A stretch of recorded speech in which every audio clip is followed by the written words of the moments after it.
Fala investidor, fala investidora, como é que vocês estão? Espero que vocês estejam muito bem. É um vídeo que eu gosto muito de fazer, que é a movimentação da minha carteira, todas as compras e vendas que eu fiz agora no mês de julho.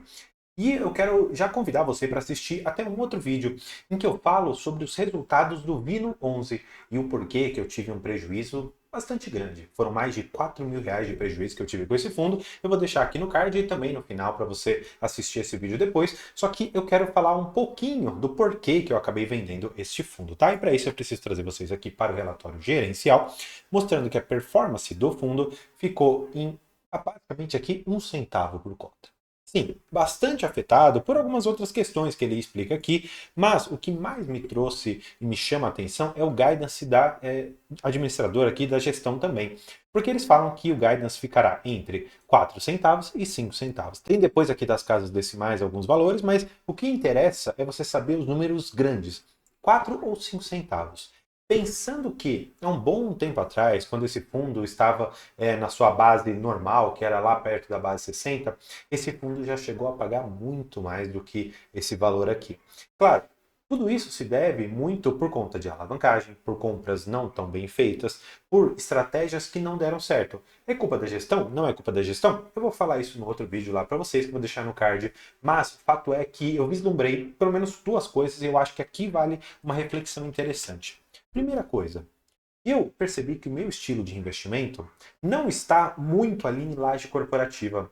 Eu percebi que a análise desse setor e o aquecimento desse setor não está tão boa quanto eu vislumbrei lá atrás. E, além disso, quando eu comecei a investir, muitos gurus de investimento, com razão, falavam: olha, você deve ter uma carteira diversificada. Até aí eu concordava. Só que aí ele pecou em começar a fazer algumas indicações, não que eu tenha seguido os ativos, mas eu segui a ideia.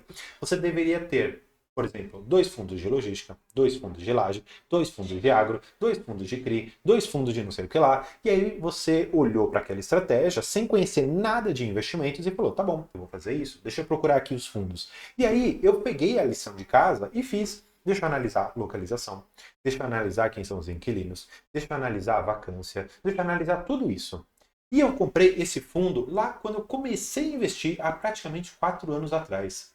E aí, sem conhecimento nenhum, eu falei: poxa, me parece uma tese legal, porque eu comprei o RECT 11, que é de um fundo com umas lajes um pouco mais de alto padrão, e olhei para o Vino, que seriam as boutique offices, ou seja, escritórios com localizações não tão premium, com talvez um tipo de construção não tão premium, mas que abarca um tipo de inquilino que seria interessante, que seria aquela empresa inicial, aquela empresa ainda que não tem um faturamento tão grande. E eu falei: poxa, já que eu vou me expor à laje, eu vou pegar os grandes inquilinos, aquelas pessoas e empresas que ganham ali seus milhões ou bilhões de reais, e vou pegar empresas ainda que têm faturamentos inferiores, por exemplo, a R$ 1 milhão e que precisam ali de um escritório menorzinho. Pensando, portanto, que a minha carteira ficaria bem alocada, eu decidi comprar o Vino e o Rect.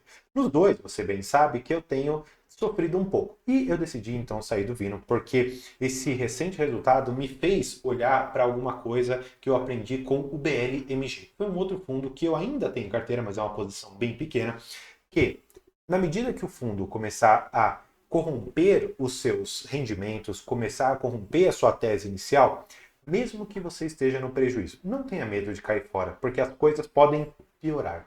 Como de fato aconteceu comigo no BLMG, e essa posição eu venho carregando há bastante tempo, com um pouco de dor ali no coração, porque era uma tese muito boa, mas que acabou trazendo todo esse aprendizado, e por isso que então eu decidi sair do Vino 11, tá bom? Agora, eu quero falar para vocês deste gráfico aqui que eu peguei no site da Genial, que eu achei muito interessante, e esse gráfico vai balizar uma mudança que eu fiz na minha carteira também de outros fundos, mas não imobiliários, não de crédito, mas sim de infra. O que eu quero falar para vocês, né? Vamos até aumentar a tela para facilitar. Esse azulzinho mais claro, que é o IMA B5, que está aqui em cima, ele teve uma rentabilidade superior a todos os outros. Ou seja, se você tem uma carteira que seria, vamos dizer, IPCA, uma composição ali de vários IPCAs, com uma rentabilidade de mais 5, por exemplo, você tem uma grande folga em relação ao CDI, que é essa vermelha. Em relação ao Ibovespa, que é esse cinza, também você tem um ganho significativo, ou seja, você consegue olhar para um e outro e falar: poxa, Se eu tivesse que colocar todo o meu dinheiro em CDI, no IBOV ou no IMAB, o que eu iria fazer? Colocar no IMAB 5, porque ele tem uma rentabilidade muito, muito, muito grande.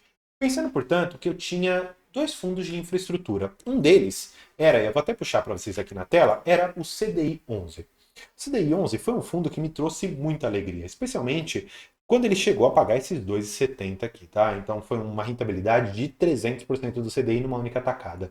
Imaginei, poxa, legal, gostei do fundo. A gestão está conseguindo, por exemplo, comprar uma debênture de infraestrutura, ela consegue carregar aquilo com uma boa rentabilidade, mas ela consegue fazer um giro da carteira e gerar esses tipos de rentabilidades altas, como você está vendo aqui. E por mais que eu confie na gestão da Sparta, eu fiquei pensando, poxa, vamos supor que alguma coisa aconteça, que algo não vá bem dentro do fundo, apesar de a carteira de um e outro serem muito boas. Vamos supor que o Ulisses, que está ali na frente, que é o gestor de tudo isso aqui, ele tenha alguma dificuldade, não consiga mais girar, ou ele saia de lá, de dentro da Sparta, por exemplo, e o fundo fique só rodando a carrego. Eu fiquei pensando, poxa, se eu quero carregar, me parece que faz menos sentido eu ter algo atrelado ao CDI e mais ao IPCA, IMAB talvez. Olhando, portanto, para essa carteira aqui, eu falei, poxa, qual que é o carrego que eu tenho, por exemplo, dentro do CDI? Eu tenho o valor de CDI mais 1,5.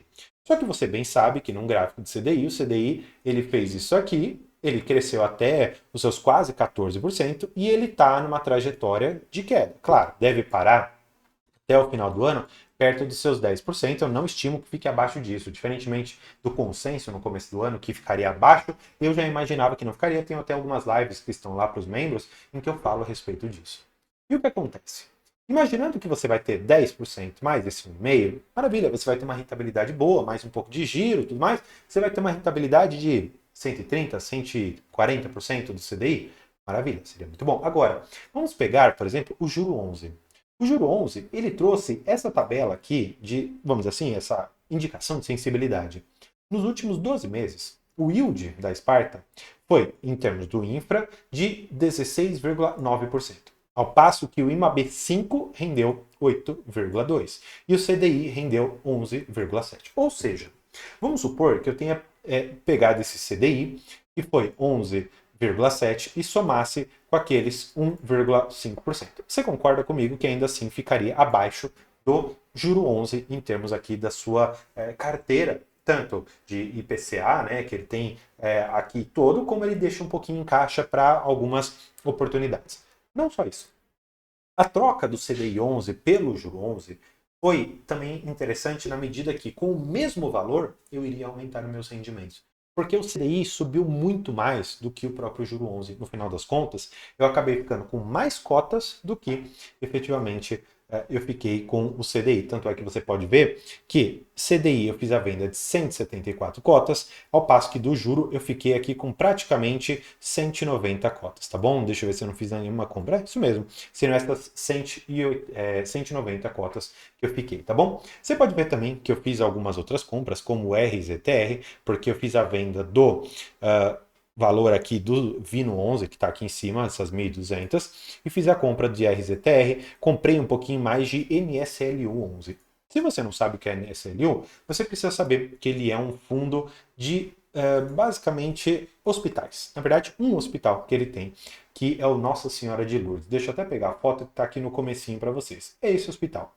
E o que acontece? A tese de hospitais ela não é tão fácil assim, porque você tem um inquilino, uma única localização.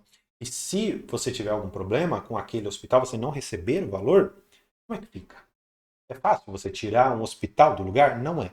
Até pela lei do inquilinato, você tem muitas dificuldades de tirar hospitais, tendo que dar um prazo muito maior para eles se recomporem, e tem algumas questões importantes que você deve saber. Mas para isso, eu quero trazer vocês aqui para o site do Clube FI, para um comentário que o colega trouxe a respeito de uma decisão judicial. O que acontece nesse imbróglio judicial? O BTG, que é o administrador aqui do fundo, da gestão também, ele falou, olha, eu tenho um contrato em que você vai fazer o seguinte, você vai me pagar um valor fixo, ou se o seu faturamento superar esse valor fixo, você vai me pagar em relação ao seu faturamento. Só que aí, a Redditor, que é a dona do hospital aqui, São Luís de Abaquara, ou Nossa Senhora de Lourdes, ele falou o seguinte: tá bom, vou assinar o contrato, só que eu não vou te mostrar qual é o meu faturamento. Então você tem que te pagar o básico. E o que acontece? O fundo ele entrou com uma ação para que obrigasse a Redditor a mostrar quais foram os faturamentos de diversos anos. E o que acontece? O juiz ele falou: olha, é verdade, você se comprometeu isso no contrato. Então, mostre quais são os valores. E eles mostraram. E é aí que surge um ponto que eu acredito que é oportunístico, ao tempo que isso compõe a minha tese de fundos imobiliários. É oportunístico por quê? Porque eles teriam que fazer o pagamento de 27 milhões.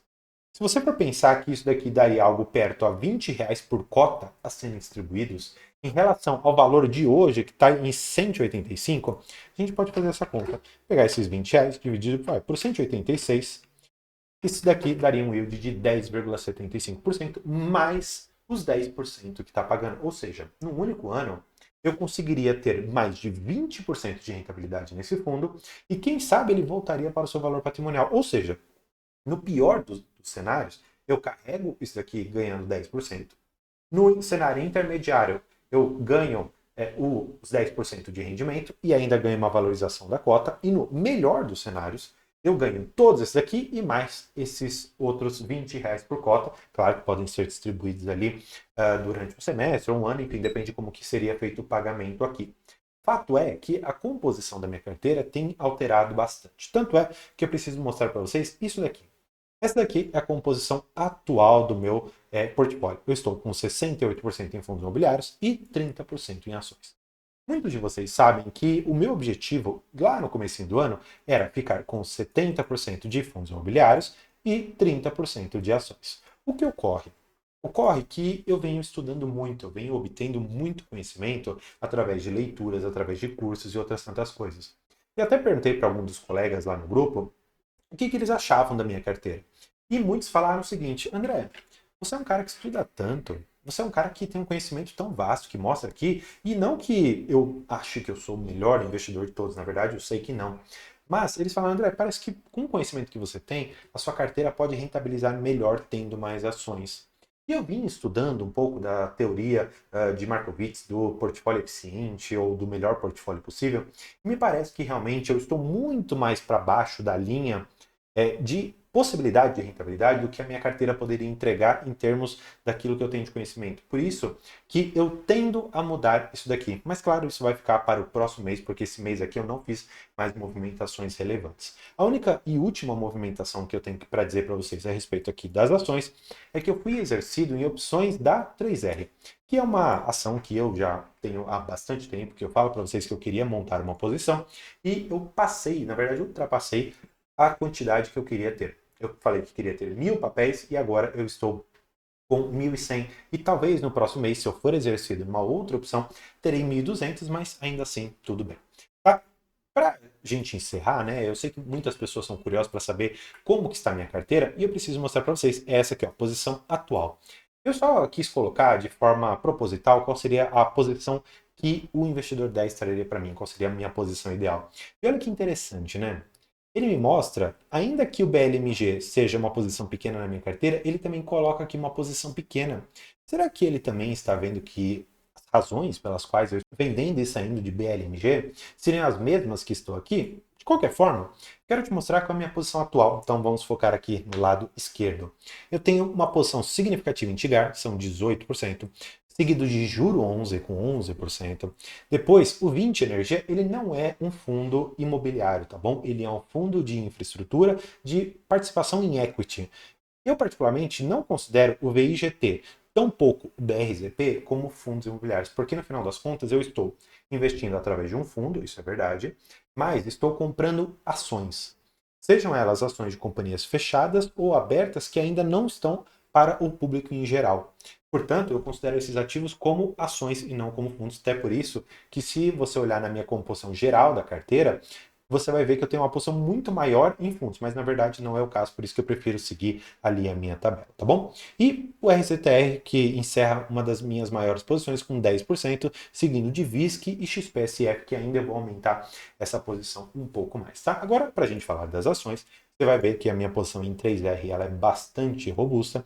Eu tenho um pouco de BR Partners e Congasco, que é uma ação que eu particularmente gosto bastante, tá bom? Então, você entender um pouco do que eu fiz de movimentações na minha carteira, quais os racionais por detrás de tudo isso, de ter saído de Vino, de ter comprado, por exemplo, ali o juro 11 ao invés do CDI, ter feito essa troca, por conta desse grande gap que nós temos entre o CDI e o AB5, e o porquê que eu estou comprando de forma oportunística e para compor a minha carteira o fundo NSLU11, que é um fundo de hospital. Agora, eu gostaria de saber de você, se deixar aqui embaixo, você investe mais em ações ou em fundos imobiliários? Como é que está a sua carteira? Me deixa aqui embaixo para eu continuar meus estudos, se eu devo ou não mudar a composição da minha carteira. Espero que você tenha gostado. Por hoje é isso. Muito obrigado e tchau.